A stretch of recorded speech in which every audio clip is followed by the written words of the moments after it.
এই অঙ্কটা অনেকেরই প্রবলেম থাকে আর প্রায় পরীক্ষায় কম বেশি আসে।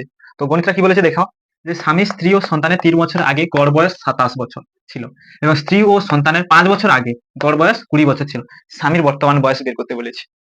তো এই গণিতটা প্রায় সমস্ত পরীক্ষায় আসে, অনেকের প্রচুর অসুবিধা হয়। আমি আজকে যা সবচেয়ে সোজা স্টেপে তোমাদের করাবো। দেখো কি বলেছে, দেখো যে এটা 3 বছর আগে বলেছে আর এটা কি 5 বছর আগে বলেছে। আমি সবসময় যেহেতু প্রশ্ন বলেছে বর্তমান বয়স বের করতে, আমি সবগুলো কনভার্ট করে নেবো কিসে, বর্তমান বয়সে।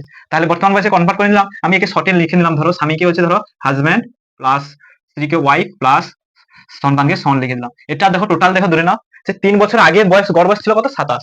তাহলে আমি আগে 3 বছর আগের বয়সটা করে নিই, গড় বয়সকে টোটাল বয়সে কনভার্ট করবো, 27 গুণিতক 3 প্লাস দেখো 3 বছর আগে বলেছে, তাই আমি 3 বছর পরে বলতে কি বর্তমান বয়স, অর্থাৎ 3 জনের ক্ষেত্রে। তাহলে আমি কি করবো, 3 গুণিতক 3, মানে সব লোকে 3 3 করে হবে।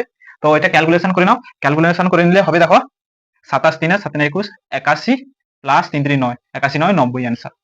তারপরে বলেছে দেখো যে স্ত্রী ও সন্তানের 5 বছর আগে, 5 বছর আগের স্ত্রী ও সন্তানের বয়স, দেখো স্ত্রী হবে ওয়াইফ প্লাস সন।